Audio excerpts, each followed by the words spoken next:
Situations made a man of me. That is expected, I'm exactly who I plan to be.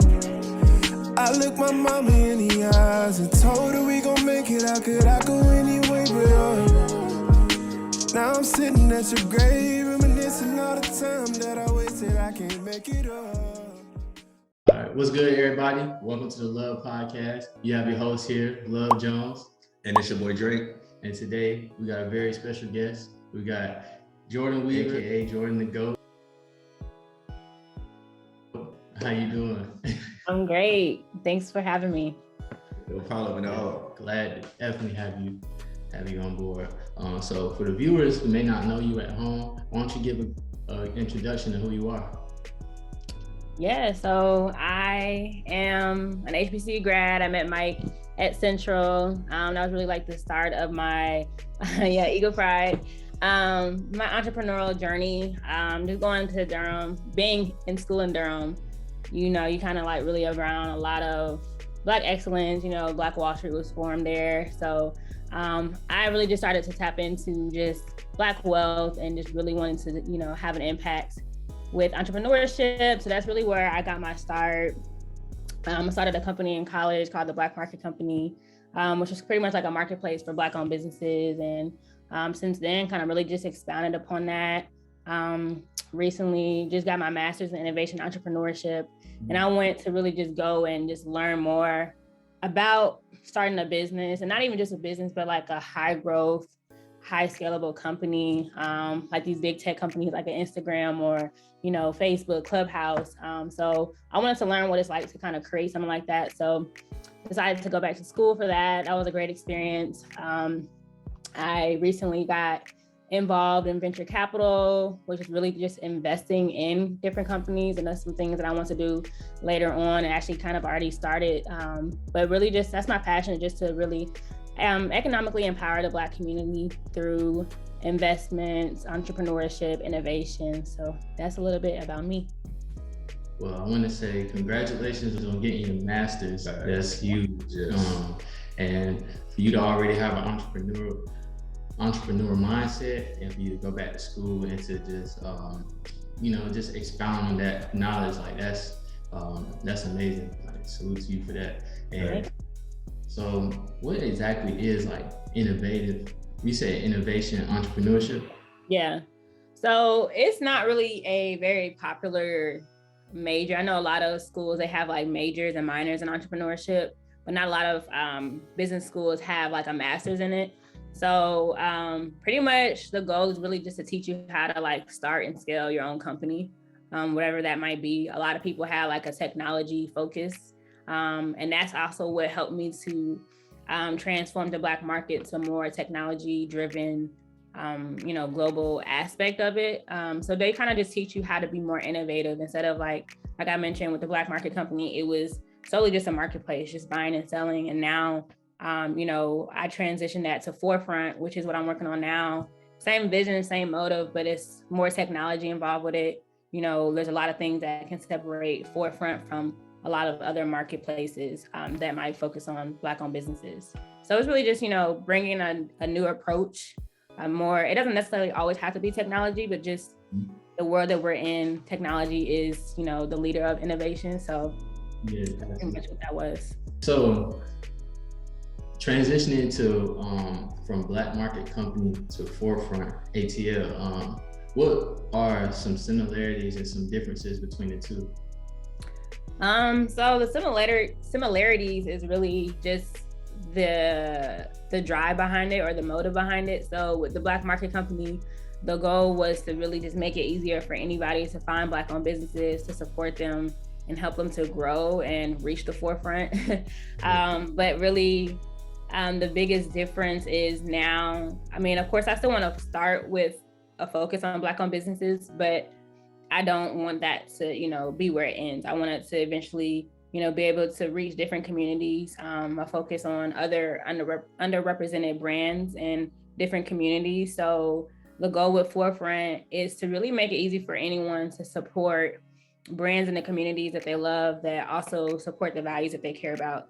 So for me, of course, I love to support Black-owned businesses, But if I can find a natural company or organic company, a sustainable company, or just, a woman-owned company that supports my values in those different type of ways, that's ultimately what I care about. But generally, there's not really a place for me to go to find all that in one. There are marketplaces to find Black-owned businesses, but if you're somebody who doesn't even care if it's Black-owned, you just want to support a woman-owned business, or you want to support, the LGBTQ community, or whatever your communities that you want to support, it's no really a real place to find those. But also, it's no place to find, those vegan, organic brands that you care about as well. So that's really like the ultimate motive with Forefront, is to make it easier to find any of the brands that you want to support, but to also bring a social aspect of it. So I know, like, when I'm looking for Black-owned businesses to support, a lot of times I'm seeing that on Instagram. I'm seeing that, my friends are shopping and different things like that. But I saw that as a way to kind of bring a more social experience to shopping, where people are able to see, okay, well, my friend Mike, he also has locks. Let me see what brands that he's supporting to see if they might, fit my needs. Or, I have a friend that likes to support Black-owned businesses and I don't really know them. So let me go to their page and see what brands they're supporting, see what their reviews are, things like that. So that's really like the entire goal with it, is to really, bring a social media approach to shopping, to make it more fun, give them the same and similar experience as a lot of these, popular apps, but it's solely on shopping and supporting the communities that you care about. Like, I've wanted that for a long time, to real, like, and for it to just be on like one platform, and that's amazing, especially because like you started, and like, and I know you personally, and the fact that it's woman-owned, that's a whole platform, all in one, Black-owned, and then you can also see what other people are shopping. That's outstanding, for real, and that's something I definitely would tap into. Because like, I'm over here as she, like, I can't even like halfway pay attention, because I'm like, how did that work? Like, we gotta work on this app. Like, oh my God. So like, this is it. We need that. Like, I've tried to wear like Black-owned brands on my podcast, and like, this is World and Vision. Shout out to y'all. I also wore some of my friends' merch as well, but I also want to find more Black-owned brands, especially because it's not necessarily out in the open, because like, we can find Nike anywhere, like click of an app. Different apps sell Nike clothes. I don't know too many other apps that would probably sell Word and Vision clothes or any other Black-owned companies as that. And if other brands are Black-owned, I wouldn't know necessarily unless they come out and just say that. Say it on real. Exactly. Yeah, and that's the thing. A lot of times, like, even before this whole movement of everybody supporting Black-owned businesses, I felt like a lot of Black businesses didn't want to, identify themselves as Black. I don't know, that's always been weird to me. But I mean, just the world that we live in, like, you kind of have to be careful with how you do things, especially if it, comes down to like how you feed your family. But I think deep down, like, I think that's detrimental for like me to be somebody who, loves to support Black-owned businesses. And if I can just find you, if I know you're Black-owned, I'm probably going to give you my money. So for you to kind of like hide that or not have that, where I can easily identify it, I think that's kind of a hindrance to a lot of businesses. Definitely. And I agree 100%, because I don't know if it's like if people associate Black-owned like a stigma. They probably used to, because I've heard people say, oh, their either quality is worse, or maybe like they take a longer time with shipping and stuff like that. And I always look at it from the other side, because I've had a clothing line, and I still do. I didn't have necessarily the same resources as, of course, the major brands, but and maybe I did make a few mistakes. And I know a lot of people, when you make one mistake, they're not shopping with you no more. And I think that may be associated with the stigma of not wanting to necessarily come out and say you're Black-owned. Not saying I ever did that, because or proudly saying Black owned, of course, but like maybe that is a stigma associated with it. I definitely get that though, because like our community shops based off of reviews, just like especially when we shop in-house, like inside of our community, we shop basically off of reviews. And if those reviews are bad, or even if like you have like 1 or 2 bad reviews, even out of 100, then like that can cut your profits like in half almost, because we're not gonna shop with you. Exactly. And I think that's what we're like, between the last like 2 years is where we're starting to like kind of like break that stigma. But I think it's gonna take another like 2 to 5, I think, in order to like really like push it all the way out to where everybody is like working with each other instead of against each other. And I think it's really like, I think it's there. Like, I mean, even people outside of just the Black community, I think there's a desire to support them, especially after like last year's protests. A lot of people were, awakened to what's really going on, why it is important to support Black-owned businesses. And I think for me, and that's why, I'm excited to really start pushing Forefront, is because like, there's no easy way to do it. Like you can search on Google, you can go on Instagram and things like that, but still on Instagram, I think they just started to help you to identify what brands are Black owned, but still Instagram is not a shopping app. And that's why I think we have, a big advantage on that, because I'm not going on Instagram. Like if I'm trying to find a Black owned business to support, I might do that right now just because there's nothing else to do. But like when I'm thinking about, okay, I need some new products for my hair, I'm not going to Instagram. So I think I'm just thinking about in general, I'm looking to support Black owned businesses, I might go to Google and search it, but there's like no go-to place. Like if I'm going to find some makeup, I know I can go to Sephora. If I want to find, athletic wear, I can go to Nike. There's designated places for it, but it's not really a designated place that's mainstream where you can find Black-owned businesses. And I think that's why it's not as, it's popular now, but it's not,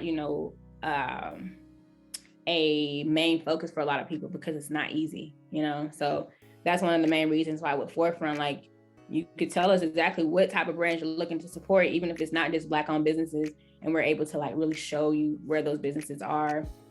But even to your point, like just being able to actually find those reviews, like that's a main reason why how we support and why we support a lot of brands. And that's why I'm excited about like the social component of Forefront, because I can read 100 reviews from somebody I don't really know, or somebody who may not even have my same skin or hair type. Those are all good. But if I can, follow my friends and see, what they're already reviewing about a brand, I might trust that a little bit more. Or like I mentioned, kind of back to the example, like me and Mike, we both have locks. I might value his opinion more on a brand for hair versus somebody who might not have locks. So just really kind of making that more of a social and a community type of approach versus just everybody sharing their reviews, but we don't have the same experiences or the same needs. So that's really like the goal of Forefront.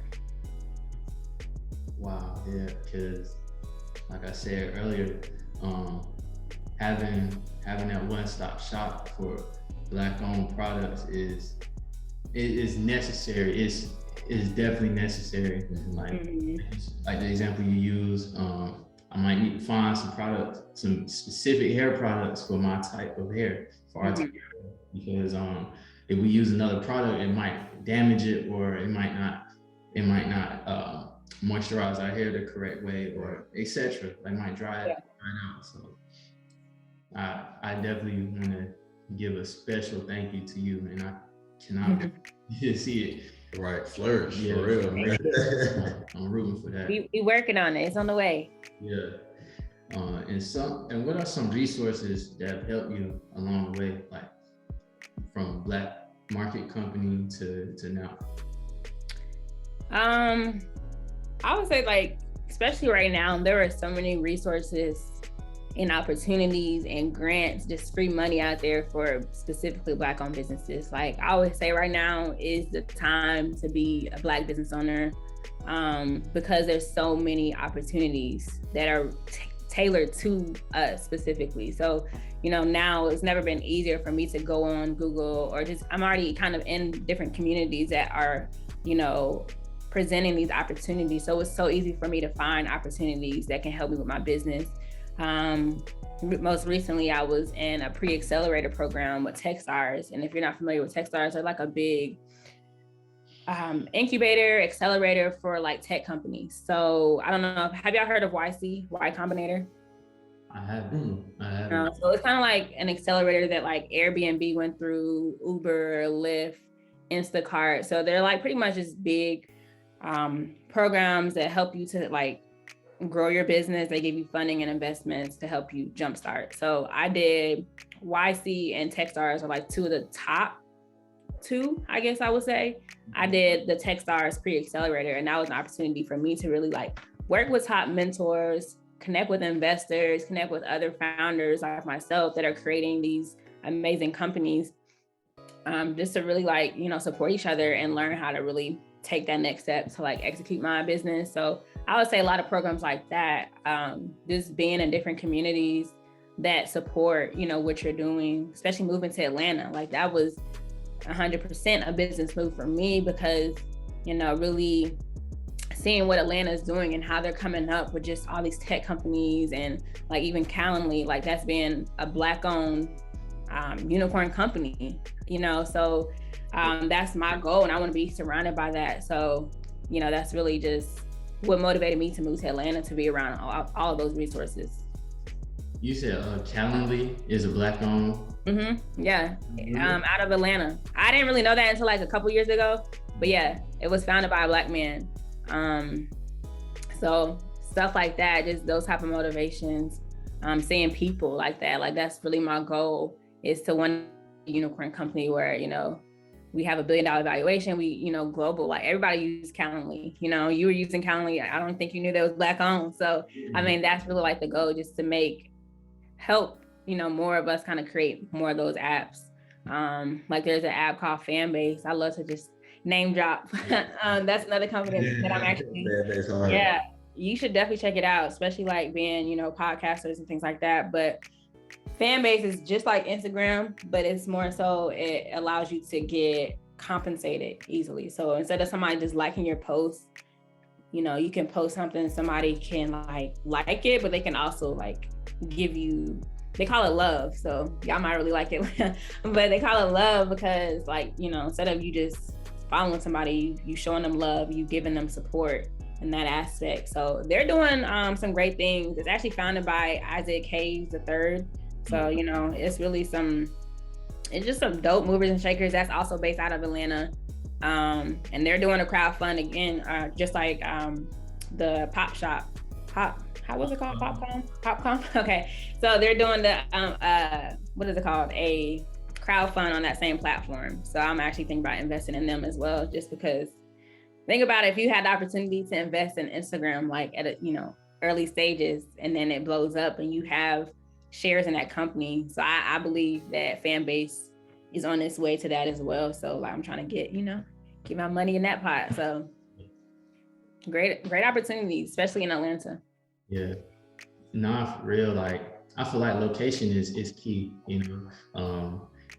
Like I've been in small city, we both from Rocky Mount, so like it's, you know, we haven't seen a lot of those resources, but ever since, you know, social media became real big and stuff, like we're able to be more tapped into those different things. And now you was mentioning how you can get a business grant. I think that's outstanding, because a lot of people don't even know that. You know, a lot of people have ideas and they just don't have the funding, they don't have the resources to start it, so they get stagnant or they just lose the motivation to do it because you think you need a whole bunch of money.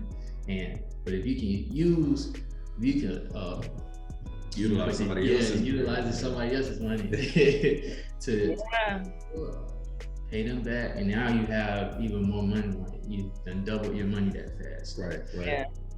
I mean, I would definitely say, like, just to that, like, if there are people who they have an idea and don't really know how to go about it, it's really just a simple Google search and just finding. But also, like, once you start to get involved with those communities, like you're connecting with other entrepreneurs, you know, they'll start to share those resources, or it's just a common thing. Like, you know, if you're like in different Slack channels or, group meets or Discord. Like there's so many different channels that like people just literally just drop resources and grants. So like I would say like just utilize like LinkedIn. They share a lot of those too.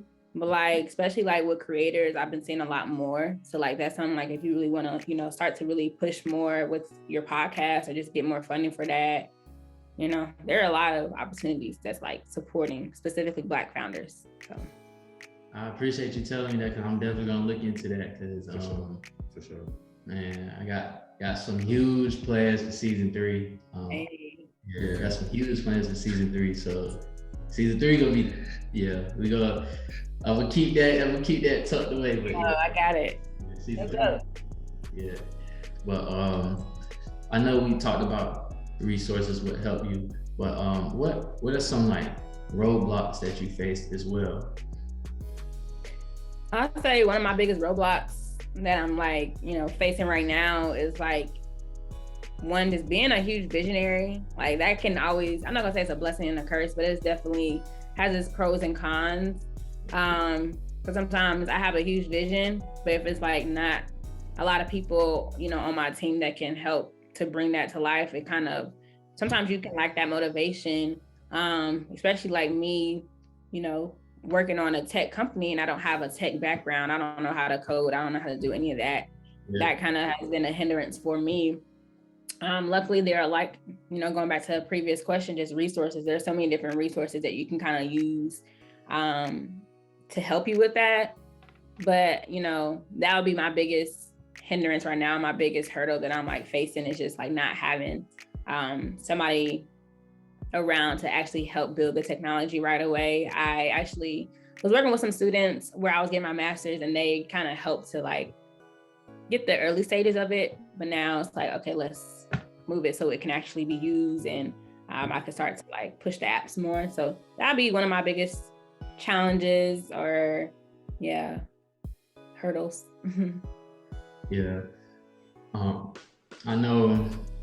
I know you're doing a great job though with resources, because I think they also have a platform where you don't necessarily have to know how to code. I forgot the name of it, but it's like basically they'll do it for you or something like that, or they'll make it simpler so you don't have to actually code. But I know a few of those, and they're good. Like the students that I was working with, I think it was called Bubble. And there are a lot of apps like Bubble. I like Bubble because it allows you to kind of like look at popular apps like Twitter or Instagram or like Uber Eats and like create something very similar. So if you're somebody who has an idea to do something very similar, you can kind of create that on there and don't have to worry about knowing how to code. So there's a lot of resources like that, that kind of support that as well. And how could somebody support Forefront? Yeah, so right now, the biggest thing is like, joining our waiting list, whether you're a brand that wants to like sell on Forefront, or if you're a supporter that just wants to support different brands. Like we had 2 different waiting lists. Definitely the goal is to get our pilot launched early this year. So we're just looking to really start to build our list and get our name out there. Working on, really starting to push on social media, just so, more people can learn about us. So I would say just, find us on Instagram, Forefront ATL, and there's a link in our bio that you can actually go to see our website, follow us, and just stay connected. Okay. All right. Make sure y'all at home, please tune in and go subscribe to those waiting lists, because I think what she's doing is going to be definitely more than life-changing. She's doing something that's needed for the community and is going to help us get ahead in the long run. So please, y'all at home, tap in. I'm going to leave the links in the description so y'all can tap in. Definitely. Yeah, thank you.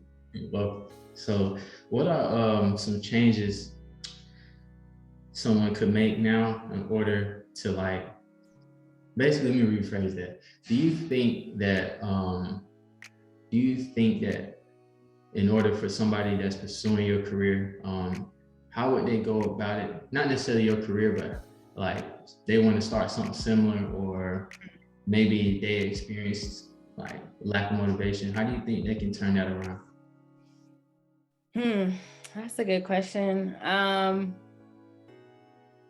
think it's really kind of like, I think it's so easy to start something, or it's so easy to start a business, but I think it's like understanding like the purpose behind it and like, why do you need to do it? Why is it something? Because if it's, you know, something that you don't have a passion or a purpose behind, or something that you're not really called to do, it's easy to just drop it and forget about it.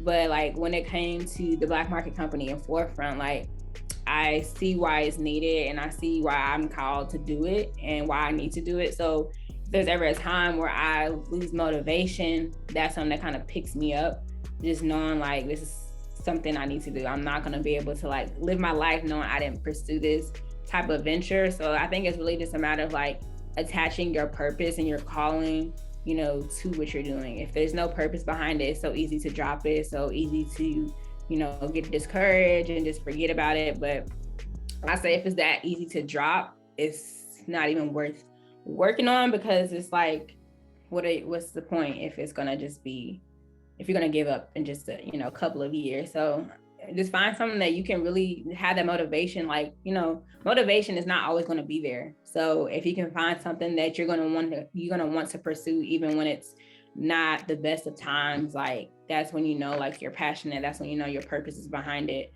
So I would just say, like, just attach your purpose to it. Don't just like find something that might be easy to do, or something that, you know, you see other people doing and they're making money off of. Like find something that your purpose is aligned with and follow that. Got you. I definitely agree. Your heart ain't into it, or you're just into it for the money. It's never gonna work out, man. Never. Because you're gonna lose your motivation. Definitely. Lose your motivation and your passion for it. It gotta be something like that's deep within you that you care about in order for you to like keep pushing and actually want to nurture it to get it to where you want it to be.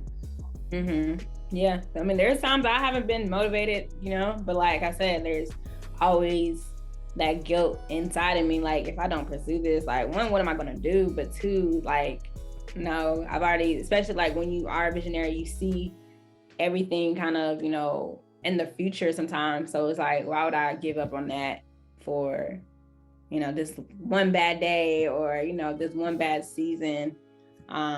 You know, so I was able to like look at some of the bad days or the bad seasons I had that kind of brought me to my purpose. And then, you know, I look back on that like, okay, well, if I can push past that, you know, and still make it happen, I can really do that with anything. So yeah, it's important. Yeah, definitely is. Definitely is important. Speaking of things that are very important, let's talk about like how we can build wealth in like our communities.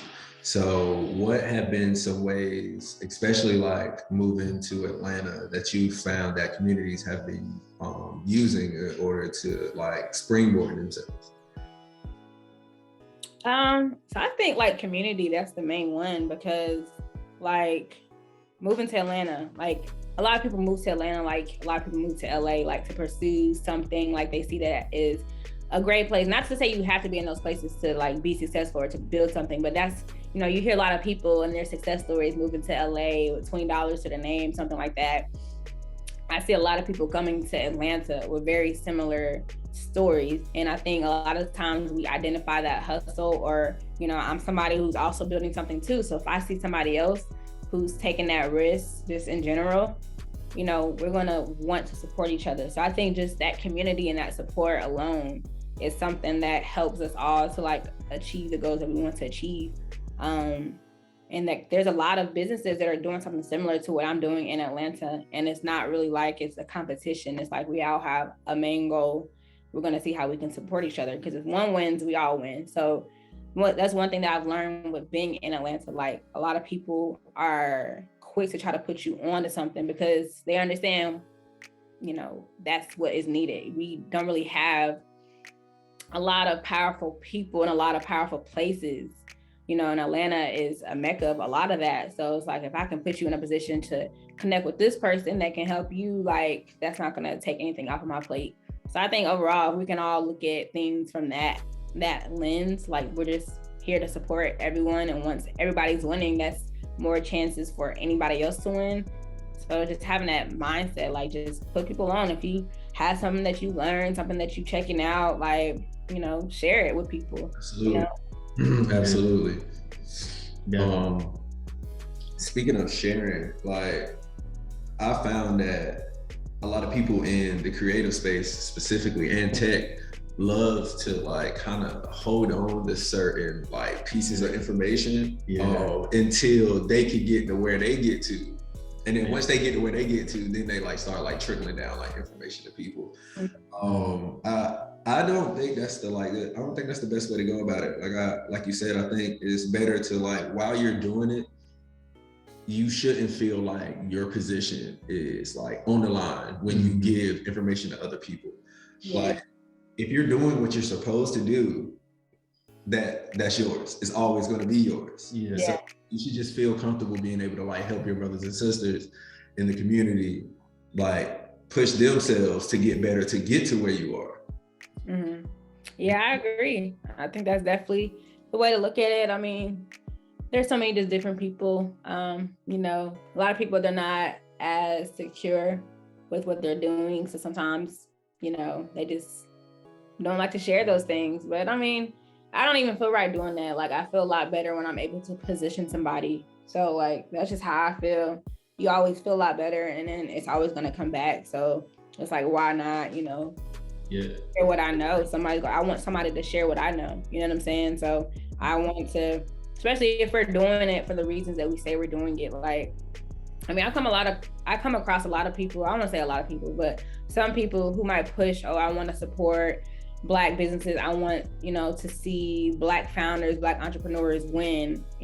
Sometimes it's not always like that and behind the scenes. So, I just keep making a point to make sure that I'm able to do what I can to, change that. But, I want somebody to support me and give me knowledge, that I might not have. Like, I want to make sure that when I'm in that position, I can also do the same, because my goal is to create, other Black millionaires and billionaires. So like, why would I hold that, from somebody else who just wants to get the sauce like me? So, I think it's just, if you're serious about, creating Black wealth and, building the community, you can't do it by yourself. So you have to position other people. So. Right. And to pick off that point, I don't think you necessarily have to give away your business plans, but like the knowledge was here before us, and knowledge is going to be here after us. So if somebody is trying to take that next step and they come to you and ask that question, you holding on to that knowledge, I think it's going to do a disservice to you in the long run, because like maybe they have something that you need to know down the line, and they could have helped you out with that, but since you didn't want to get the sauce, like I feel like that hinders you in the long run. Because like, I mean, we talked to Q the Shooter, and he was saying that basically it's not what you know, who you know, and I agree. Like, but it also is what you know, who you know. It's a mix of both, but also that's why if we help each other up, we'll all win in the end as a community. There's no crabs in a barrel, because if the money is the end goal, money is gonna always be printed every day. So it's more than enough for us to get ahead. It definitely is. And like, to our viewers, feel comfortable asking questions. Definitely. Like, these people are not gonna come to you. No. They're not. You have to go to them. If you gotta be comfortable to ask them a question, because even Michael Jordan, I forgot like who he was talking to about, like, somebody came to him for a business decision. And the dude that came to him, he asked him, he was like, well, Mike, why don't you think like we have these type of conversations all the time? He was like, what did you do? He was like, I picked up the phone and called you. Facts. So if more people would just reach out, maybe they could get that info. So definitely like build up your confidence to reach out to these people that you look up to and ask them those questions. Yeah.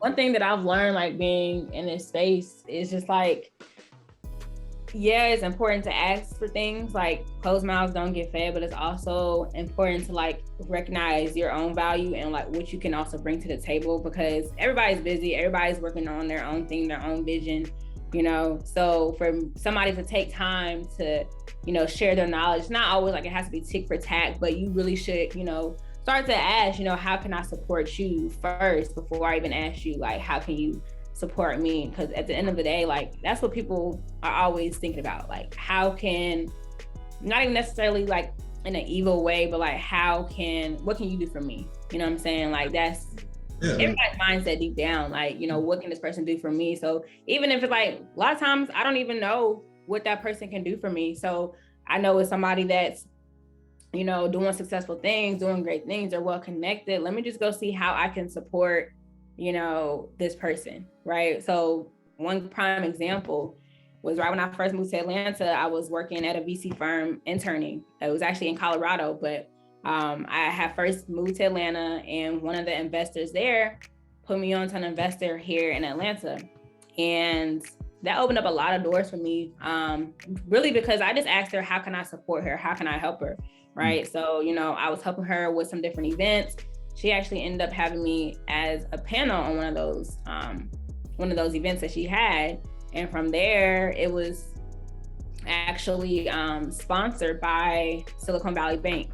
And Silicon Valley Bank, you know, at the time I was kind of like looking to really jump into a career, a full-time position. And I was able to connect with somebody from there.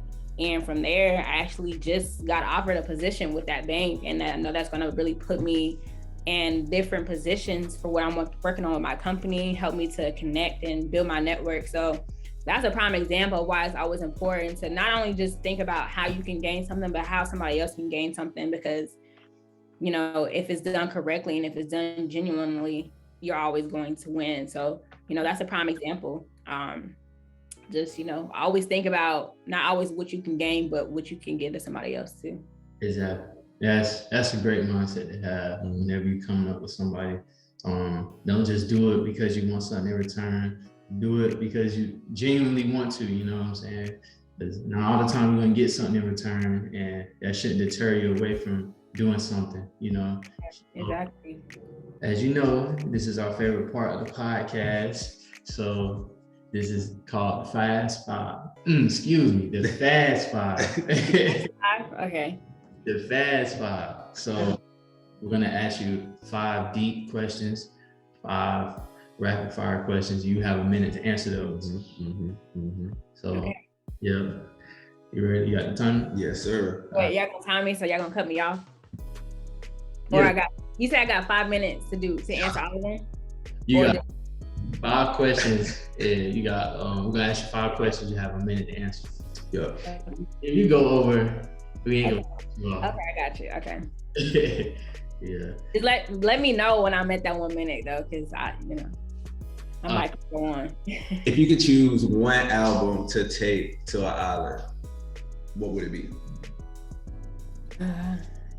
One album to take to an island. I always say like anything with Nas. Like he's somebody that really, I don't really have a specific album, and that's so funny. I actually just got asked that question, but I would say Nas. I would bring one of his albums because he really like inspires me like in a way that not a lot of people do. He speaks the language, kind of paints the picture of like the visions that I have in my head, the things that I want to do. And he's somebody who like walks the walk and talks the talk, you know? So he has his own venture fund that he's supporting Black businesses and entrepreneurs. So he's doing a lot of things that I see myself doing, but I feel like we have very similar mindsets and mentalities. If there's ever a time that I'm looking to really get inspired or get in my zone, I'm gonna play Nas. So I would say Nas. That was a timer. That's a great answer, because I was just listening to his latest album. I think let's see what the name of it is. Bro, I've been bumping Illmatic for the past 2 weeks. Yeah. So he's definitely one of my faves for sure. Yeah, the Magic album, that's what it's called. He just dropped some gems up there. And, yeah. And so the second question would be, how do you define success? How do I define success? I think success, of course, looks different from anybody. That's also something I was thinking about recently too. Just like, you can tell somebody that they're successful and they not feel it just because they haven't gotten to where their vision is, you know what I'm saying? So I feel like success for me is one, just achieving everything that I know I want to do, but also like that I was placed on earth to do. But it's also like just being happy with, you know, your decisions, being happy with what you're doing. Because you can go and make all the money in the world. A lot of people can deem you as successful, but like, if you're not doing what makes you happy, you don't have the ability to choose what you want to do each day or to do what you love each day. I mean, you can have $1 billion in your bank account, but I would not feel successful. So my entire goal is just to live a happy life, do what I choose to do, work to be my best self. You know, if money comes along with that, that's great. But I think overall, it's just living a happy life, you know, with, you know, the decisions that you want to make, just living the life that you want to make. So that's what I deem as successful for me. If you could hold on to one memory from your life, what would it be? I got it. So this is kind of back to the story with Nas. It's like just it's not really like a big memory, but it's one memory that I can look back at, like kind of moved me. So it was actually my first time in California, and we were hiking up the Runyon Canyon. And that was kind of the time when I really started working on the Black Market Company, when I really started to like feel like I was identifying my purpose in life. And I remember being like on the top of the Runyon Canyon, can see the Hollywood sign. And I felt like I was on the top of the world, just looking down on like LA, the entire city of LA. And I was listening to Nas, If I Ruled the World. So that's always been like a staple song for me, but also like that was just a staple memory in my life. Just like, you know, I can do everything that I want to do. I can, you know, in a sense, rule the world, rule my own world, and just create that life. So that's like one memory like I always look back on. I actually have a picture of like that entire scenery that kind of just inspires me. So like, you know, that's one memory that I always cherish because it kind of really like gave me a spark of inspiration. So that's what I would say. Great, honestly, that's a great song. What are some ways we can get ahead as a community?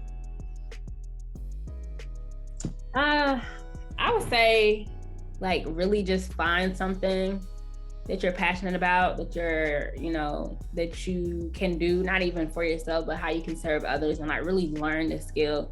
You know, I think a lot of times we think about what we can do for ourselves or like how we can set our family up, which is always a great thing. But when I think about like the people who are changing the world and really like, you know, empowering our community, it's like people who are doing things outside of just them, outside of just feeding their own family. So I think it's like finding something that you can, even if your family does benefit from it, which of course they should, I think overall we should all like look to find something that's not just going to benefit our own selves, and like learn to master it, you know, so we could put other people in that position to win. So that would be what I would say, just like find something that you're passionate about that you can also serve and help others with. Definitely.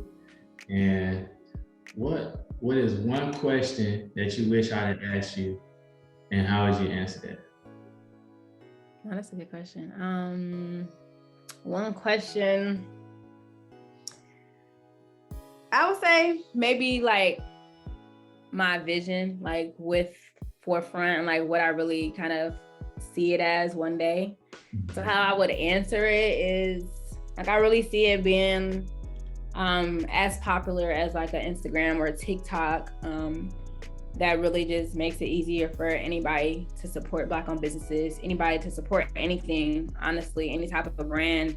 And I just see it as a way for me to, in a sense, pave the way for other Black entrepreneurs, Black founders, Black people in tech to be the, you know, the founders and CEOs of these top companies. So we can spend all day on Instagram, spend all day on TikTok, spend all day on Clubhouse, but like, when are we gonna actually be the producers of that? And that's, you know, even when Clubhouse got their $1 billion valuation, I wasn't in a sense like upset at that, like, but I'm like, yo, like we kind of, you know, gave them that type of value. Like, when are we going to start to create these type of companies? And that's when it kind of dawned on me, like, that's kind of what you're doing. So just focus on what you're doing. That way you can kind of be, you know, somebody that people can look up to say, you know, if Jordyn can be, you know, the CEO of this type of company, I can also create that too. I don't have to sit all day on Instagram and, you know, not be a producer or something like that. So that's something that is really like my motivation. It's just something that I've always kind of like wanted to, you know, do. Not really just in an egotistical way, but like I said, if there's a way for me to one day empower other people to do something similar, we don't always have to be the consumers, but we can also be the producers. That's something that I really see. So I see it being a global company. I see it as big as a TikTok or Instagram, but really just, you know, founded by a Black woman. So that's my goal. Deal with that. Shout out to you. I deal with that. I definitely know. That's a bar. Yeah, that's a bar. Founded by a Black woman. That's a bar. Founded by a Black woman. That's tough. And so, what's next for you, like in the near future and far future?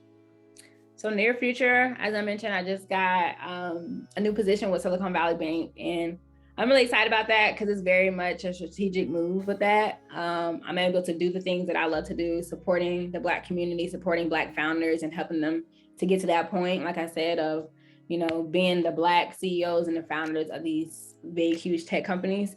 Mm-hmm. It's also a way for me to really like take my business, you know, and put it where I want it to go. So being able to fund my company and just do what I want with it.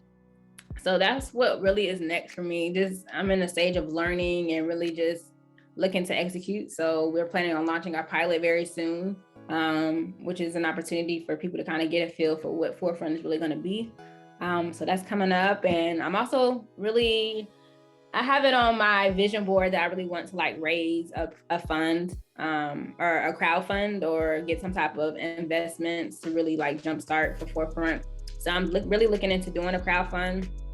So I'll definitely keep y'all posted on that. But that's really the goal, is just to really just take this vision and run with it and make it happen. Yeah, I'm excited. I'm excited for it, honestly. I'm very excited for it. I definitely can't wait to see this unfold, and I'm definitely rooting for you long term. I want you to be bigger than Instagram, real talk. For sure. We on the way. Yeah. And thank you. No problem. And so where can the viewers find you at home? So y'all can find me at Jordyn the Goat. I don't know if y'all gonna be able to see my name, but it's Jordyn with a Y, B-A, Goat. So y'all can find me on Instagram. I'll be doing a lot more like posting about Forefront in the near future. Y'all can follow Forefront. It's in my bio at Forefront ATL. On Twitter, Jordyn the Goat as well. So yeah, y'all just follow me, stay tuned for the journey. And yeah, I'm always happy to connect with other people too. So like, if you're somebody also like working on something dope, you know, I love to connect and just see how I can support. Definitely. Please. I love to hear it. That's what I love to hear. Once again, please follow her and stay tuned to what she got going on. And like I said, I'm definitely leave the links into the description for everybody to be able to sign up for that. Yeah, for sure. And thank you once again for being a part of this. And for everybody at home, as always, it's all love, and we're out. Peace.